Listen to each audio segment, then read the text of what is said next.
from the All Indiana Podcast Network. It's time for real conversation about the real issues that affect our communities. Poverty, education, equality, and more. This is Real Talk. Real Talk with Reverend Charles Harrison. Welcome to Real Talk on the All Indiana Podcast Network, and I am Reverend Charles Harrison. And people are always asking me, particularly on social media, what party do I belong to? And they want to know my political viewpoints on a lot of different issues. And there's always comes up, in the work that I do with the Indianapolis 10-Point Coalition, and certainly I am active on social media. So let's talk a little bit about what it is that Reverend Harrison believes in his political viewpoints, and what party is he really a part of, if any. Rakuten is the smartest way to save money when you shop because you earn cash back at over 3,500 stores. Fashion, beauty, electronics, home essentials, travel, dining, concert tickets, and more. Your favorite stores like Lowe's, Levi's, and Nike pay Rakuten to send them shoppers. And Rakuten then passes on a part of that payment to its members as cash back. You're already shopping at your favorite stores. Why not save while you're doing it? It's a no-brainer. Membership is free and easy to sign up. Get the Rakuten app now and join the 17 million members who are already saving. Cashback rates change daily. See Rakuten.com for details. That's Rakuten. Your cashback really adds up. Welcome to Real Talk on the All Indiana Podcast Network, and I am Reverend Charles Harrison, and many of you know me as, a lot of people say as the 10-Point Man. I am a pastor here in Indianapolis. I've been in the city now for 31 years, so it's hard to believe that I've been in the city now for 31 years.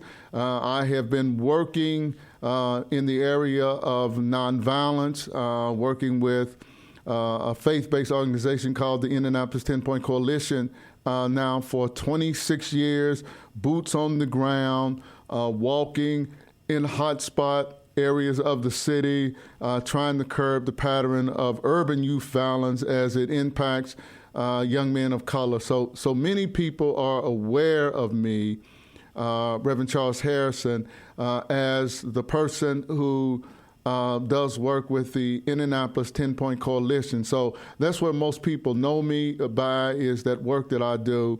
But certainly I am a very vocal person, and I have a lot of opinions about a lot of different issues. So I do have a social media presence, and on my social media presence, whether it be X or Facebook or other sites, I am always commenting on particular things that are going on in the world. So I not only deal with local issues here in Indianapolis, but I deal with a lot of issues that affect people nationally, and I'm always commenting. And because I am making comments on a lot of different issues, certainly I have people who follow me who are Democrats. I have people who follow me who are Republicans. I have people who follow me who are independent.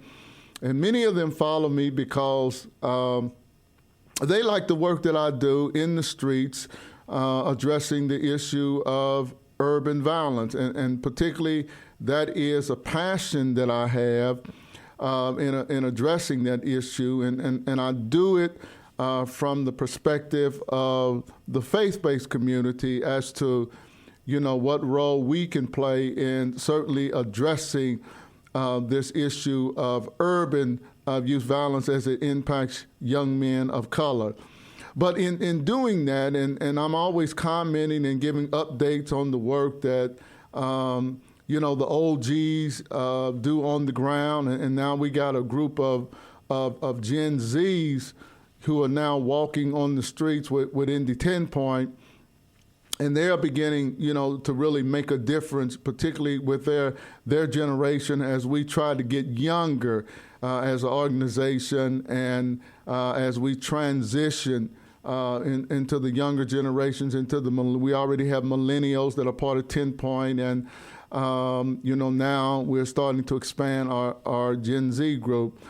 But people are often asking me, and when I make comments, on social media, my Republican friends, always, are trying to pull me on the right side. Many of them know that I have publicly acknowledged that, that I am what I consider a moderate Democrat. I started voting in 1979 when I first registered to vote, and I've been voting, ever since then. I am a moderate Democrat.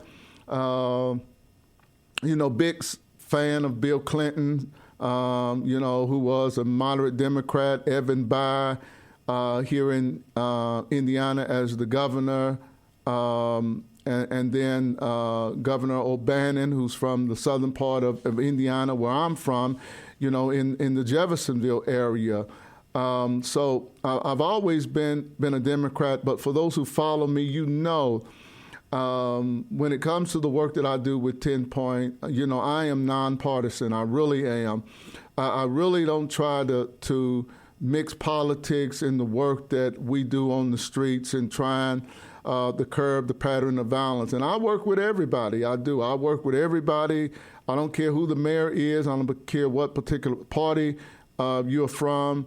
For the 26 years I've been working with 10 Point, the focus has always been whoever the mayor was, whether it was Goldsmith, a Republican, Peterson, a Democrat, Ballard, a Republican, and now Hogsett, a Democrat.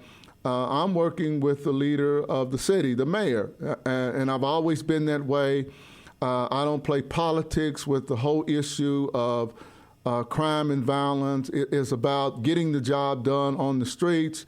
It's about working together. I believe in collaborative partnerships when it comes to doing this kind of work. And I think we've seen the success of that here in Indianapolis this week when one of my buddies' churches, Pastor Covington of Friendship Baptist Church, when his church was vandalized with very vulgar language on the building, on buses that the church had, just a few days ago. And we witnessed residents in Hallville, leaders in Hallville, IMPD work together, and they were addressing the overall vandalism in the Hallville neighborhood. And several arrests have been made this week of gang members and of the 2 juveniles that were responsible for the vandalism that took place at Friendship Baptist Church. And it was these collaborative efforts. I have 2 good friends, Pastor Covington and Oljan Williams, who is the deputy mayor or the mayor, they call him the mayor of Hallville, former deputy mayor of Indianapolis, was sharing with me all the meetings they've been having with IMPD, and community and law enforcement was working together. And this week a lot of arrests were made, and this is what I believe has been historically the strength of Indianapolis. I think we've gotten away from it, certainly over the last 6, 7, 8 years. But this was always the strength of our city, these collaborative partnerships where the city, law enforcement, and neighborhood groups and clergy and other community leaders work together to address problems of crime and violence in our city and other issues that be prevalent in a neighborhood. But when we do it together, we are successful. So, I love seeing that this week, and it's really been the model that I have used in basically the 26 years I've been here in Indianapolis working with 10 Point, and my 31 years overall being in the city. And I have not allowed politics to get in the way. I haven't, and even though I'm a Democrat. I'm probably, though, a very disenchanted Democrat, and I wanted to say that, and I'm probably moving more toward being an independent because I really believe in common sense policies. I do, and I'm probably more disturbed today that we have less people trying to work together that have different viewpoints and trying to find common ground. And I really believe that. I really believe that sometimes you just got to find common ground. You're not going to agree on all the issues. And certainly that has been my experience in my life. I've worked with a lot of people in my day. We have not always agreed when it came to the issue that we were dealing with. But what we have always tried to do was to find common ground and put the greater good of the city, the people that were being impacted before our own personal viewpoints and opinions and positions. And that has always been my motto. It's always worked for me. It saddens me today that we don't see a whole lot of that anymore. And it saddens me as a Democrat. And I want to talk about, me being a Democrat, and I don't get into whole things about, the Republicans. I'm not a Republican, I'm a Democrat. I'm moving more toward, though, becoming an independent because I just don't agree with a lot of the things that I'm seeing out of my own particular, party. So, I certainly want to address that today. So people want to know, well, Reverend Harrison, why did you become so disenchanted? And it really started with, and I really understand, when I look at things today, why the Democratic Party now is at 27% and 29% in favorabilities. I think, I understand that because probably I would have rated them very low too if I would have been asked in the poll. And I started to see a shift, that was really disturbing to me. And the shift really occurred, with the whole George Floyd incident, very tragic incident, that occurred in our country. And I am a chaplain with the Indiana State Police. So, I was really disturbed in watching the video about what happened. But again, I always try to be fair. I always try to look at things from, different perspectives, and I really try to be fair in how I evaluate things. I think you have to be fair. And as a Democrat, I started looking at what was going on, with the whole George Floyd thing, and what, really started disturbing me is I felt like, our party was always using a double standard. What really, really troubled me, and everybody knows the work that I do, was with the George Floyd situation, instead of addressing what had occurred and addressing the police officers that were involved in that incident, it expanded to a larger issue about policing in this country. It started, the conversation started to go in a negative direction toward policing in this country, as if all police in this country were like the police that were involved in the George Floyd incident. And then it was almost associated with policing in this country was racist, that somehow all police were racist or anti-black or anti-minorities. And they wanted to replace police departments in this country. And they were moving toward defunding the police. And it became a major issue in the country in defunding police, and particularly in communities of color. Now I do 10-point, and I'm out in the streets, and I see the impact of drug trafficking in communities of color, in gang activity, clique activity, which is kind of like gangs. And I see communities of color that are just disproportionately impacted by violence, and Black Americans make up 13% of the population, but we are, every year in this country, 50% or more of the homicide victims. So it made no sense to me. It was a a policy that was being pursued, in my opinion, that was further going to impact Black America and really all communities of color, particularly that are already suffering from high levels of violence. It was going to dramatically impact us and make things worse out in the streets. And I just didn't understand that.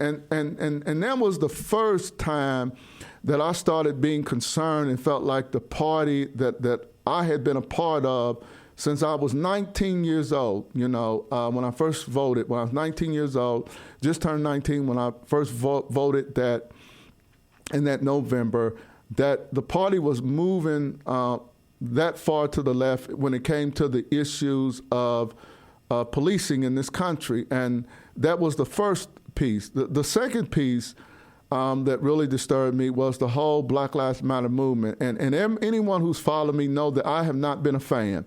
Not because I did not agree with their calls in trying to address police officers in this country that may have worn the badge but had a bias against people of color, are dealing with the officers that were involved in the George Floyd incident and some other incidences that occurred, during that time. But my concern is that BML, which was being supported by the Democratic Party, was ignoring a much larger issue. And if we were really concerned about Black lives mattering, then we could not ignore the issue of urban violence. For years, I referred to it as black-on-black violence, and the disproportionate number of African Americans that were being impacted by violence. Homicide is the leading cause of death for Black males in America between the ages of 1 year old and 44. Is either the number one or number two cause of death for Black men in this country between the ages of 1 year old and 55 years old. So it is a major, major concern. And I became concerned that the party, which was supporting Black Lives Matter, was not more thoughtful in this. We were supporting riots and burning of buildings down in particularly neighborhoods of color. And anyone knows that once those businesses are burned down, the chances are that they're never going to be rebuilt and never going to open back up in these poor, impoverished neighborhoods, in cities all across the country. So then the people who live in those neighborhoods are disproportionately impacted, And, when I started speaking out against that, I started getting pushback in the Black community. It was a double standard. Wrong is wrong, and we cannot justify when something is wrong. Looting and burning down buildings is not right. I don't care what the cause is. Whatever the cause is, it does not justify what we were seeing in cities all across the country, and particularly in communities of color, and the economic impact that it was going to have on those communities. Those of us who have been around a long time knew that it was going to have a disproportionate impact economically on communities of color, and the people who lived in those neighborhoods were going to be affected by that. And the silence on that was disturbing to me when there were Black leaders like myself who were part of the Democratic Party who were speaking out against that was wrong.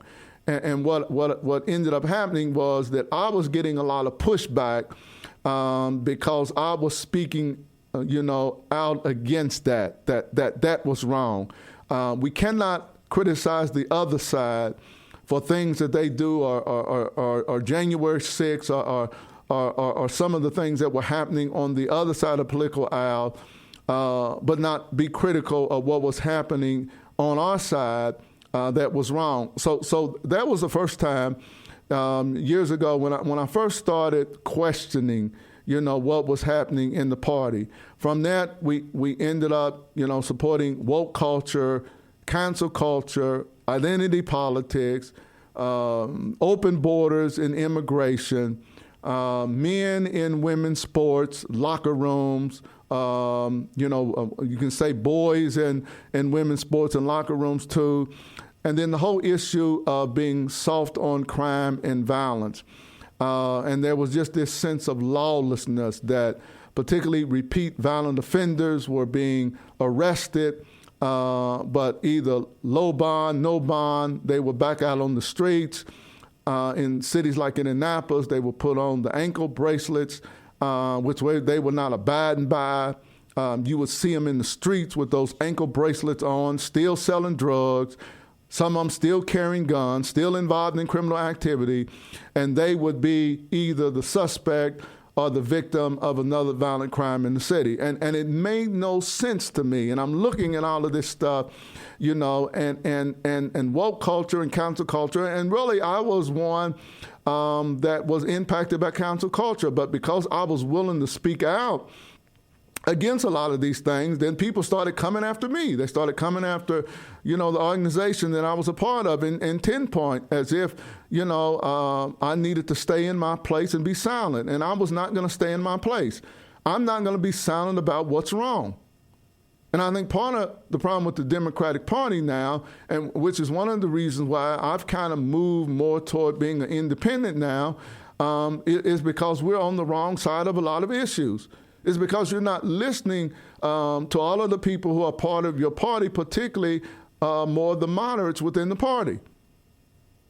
And we will have said to you this whole issue of woke culture, cancel culture, identity politics, open borders, men and women's sports and locker rooms was we were on the wrong side of the fence in those issues. No, we're not going to support that. And you put me in a position as a Democrat where now, either I got to make a decision whether or not I want to stay a part of the party anymore, and because my voice is no longer being heard. If we are a diverse party, then our voices should have been listened to within the party. In my opinion, it's ludicrous for us not to be standing up for women's sports. And women ought not to be competing against individuals who were born biological men. Now, whatever they choose to do with their life is their business, and I'm not debating that, but physically, these men are bigger and stronger than these women, and they should not be allowed, in my opinion, to play in women's sports. I was one heck of an athlete in high school. I was a heck of an athlete. I played baseball, basketball. I ran track and was one heck of a football player. I was. I ran the 100-yard dash. I could run it in 10.4, 10.3 in high school. I was that fast. I ran the 40-yard dash in 4.3.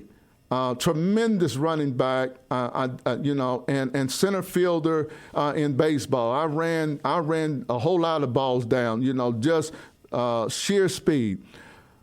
Well, a woman would not, a young lady, in high school would not have been able to compete with me. It wouldn't have been fair. I was a fast dude.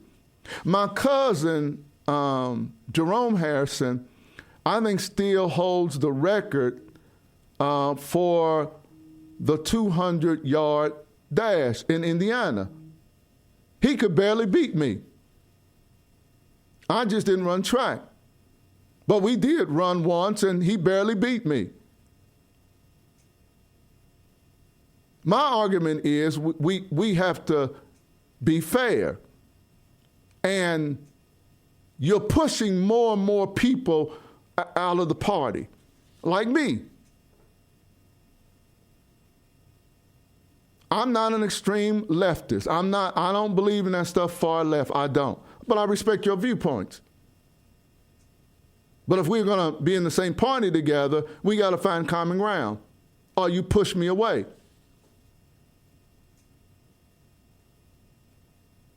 We're at 27 and 29% because we're on the wrong side of a lot of 80-20 issues. We're on the wrong side of that. And it's reflective in the polls.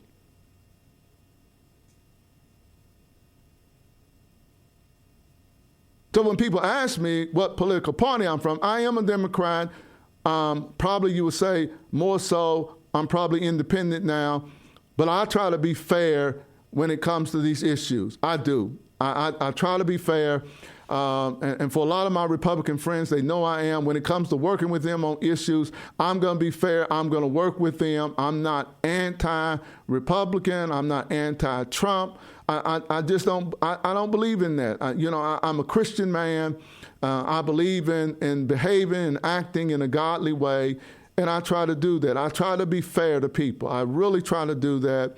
I try to be fair when it comes to all of these issues. And I believe in trying to do the right thing. Do I have all the answers? Am I always right on all the issues? No. But at least I try to be fair. When I'm wrong, I will admit that I'm wrong. And when I need to move a position, then I will do that if a position I had taken was not the right position. I'm open to that. But what I'm not open to is imposing your will on other people and demanding that we agree with you and believe what you believe. And that's what turned me off in the party. I don't. I did not agree with defund the police. I did not agree with all of the stuff that was surrounding the Black Lives Matter movement. I'm not in agreement with woke culture, cancel culture, identity politics. I wasn't in agreement with open borders. I wasn't in agreement with men and boys and women and girls sports. And I'm certainly not in agreement with being soft on crime and violence. I'm not. So if my opinion is not going to be respected, then I'm going to go elsewhere. I'm going to exercise my vote based on who I believe the best person is to do the best job for the people. I'm going to take positions that I think are in the best interest of the broader community. That's where I am. So for all of you who are asking about Reverend Harrison's political viewpoints, in a lot of these issues, I try to be on the side of common sense. What makes sense? God has blessed me. I'm 64 years old. In 3 or 4 months, if the good Lord's willing, I'll be 65 years old. I've lived a long time. I've seen a lot of things. And I try to base my opinions on common sense. I've lived a lot. I've seen a lot. I tend to know what works, what doesn't work. I'm open to new things. But yet I'm not going to side with something that I think is wrong. And I'm just not. I tell a lot of people that's one of the reasons probably I have not run for public office, though a lot of people would like for me to, because I'm never going to side with the party over the people. Never. Never. I'm never going to take a position or do something that I don't think is right, but the party wants me to do it anyway. I'm not going to do that. It's about doing what is right. It's about doing what is right for the people that you represent. I do that as a pastor. I represent a lot of people in the community as a pastor. So I try to do the right thing. I try to say the right things. If I think something is wrong in the community and the community is going in the wrong direction, I will say that. It's about doing what is right. And for me as a Christian pastor and a believer in the Lord Jesus Christ, it's about being faithful to God. And I put that above everything. I try to put my faith into practice. I try to live out my faith daily. I try to stand for what is right and wrong. I try to be in my daily life the light of Christ. I really try to do that. That's why politics is difficult for me sometimes, because it's about, for me, living out my faith and doing what is right.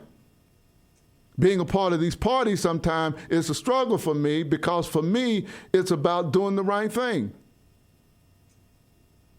I don't think either party has all the answers or right on everything. I don't. There's some things I agree with Republicans on. There's some things I agree with Democrats on. And I try to flow that way.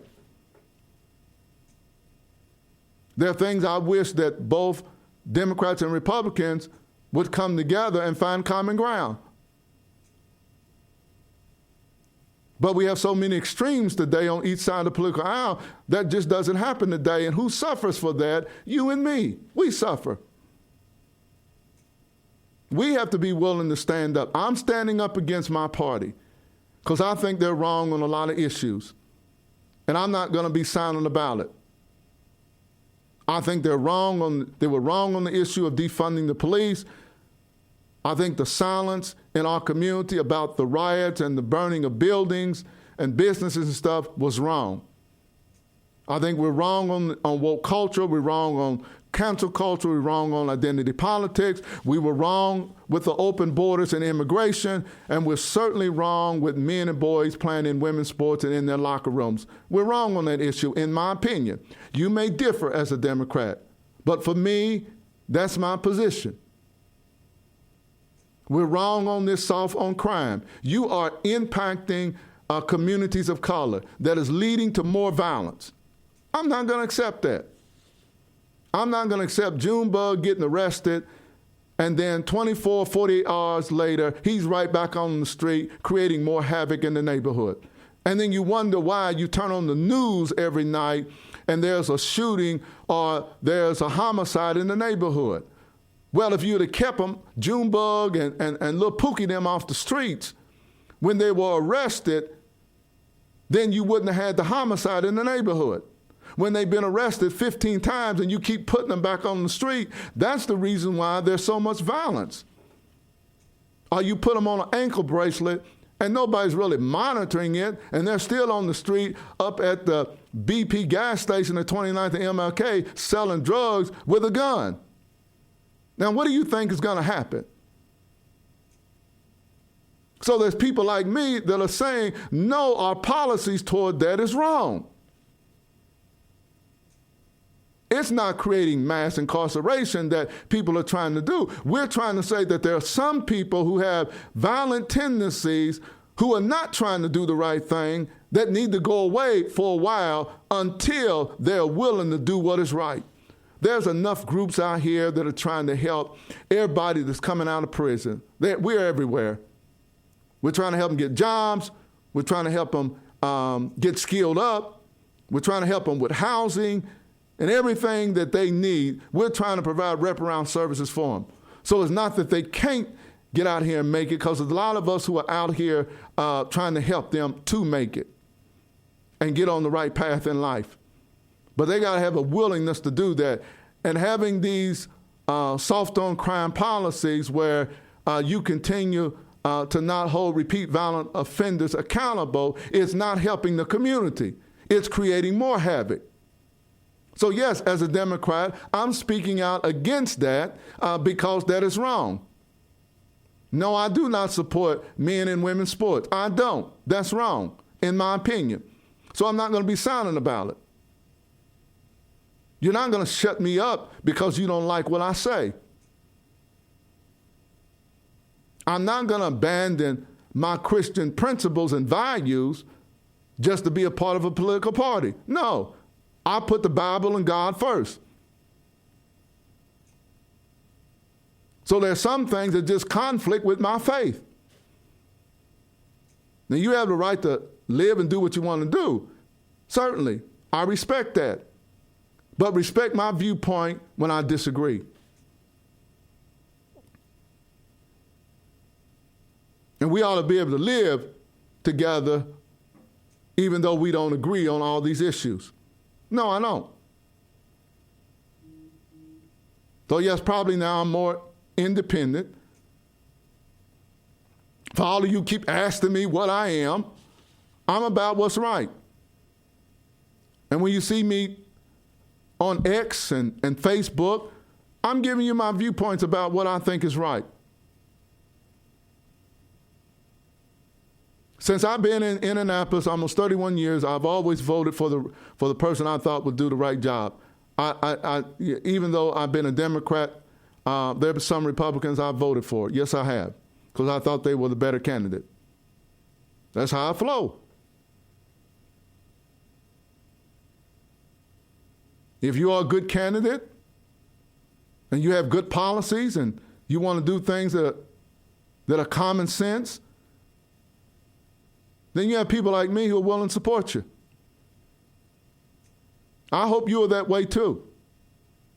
If we're going to make this city better, if we're going to make this nation better, those of us in the middle sometimes have to be the loudest voices in the room and saying, no, that's not what is best for this city. That's not what is best for this state. That's not what is best for this nation.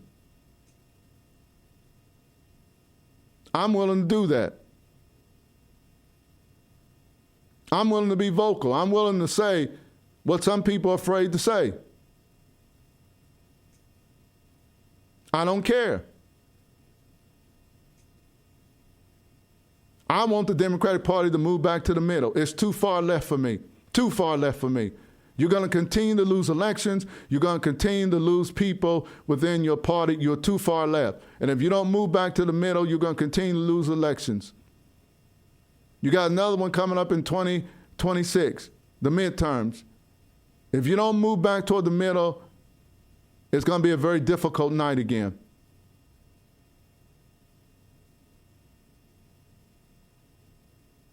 I'm just trying to be honest.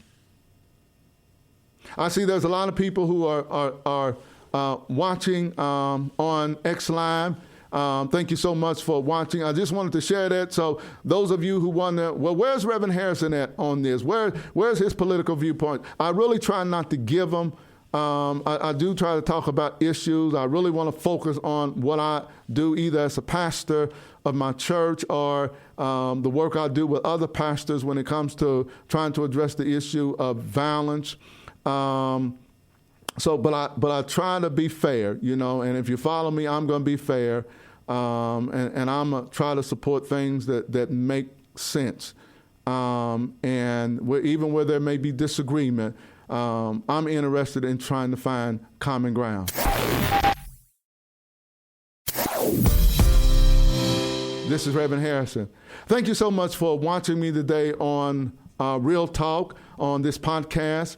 I'm trying to get back to doing this at least every week again. I've been doing it kind of every other week, but I'm going to try to get back and do it every week again. I'm going to bring back guests in to this podcast so we can talk about all the issues. If you're interested in joining me on this podcast, then send me a note on X or on Facebook.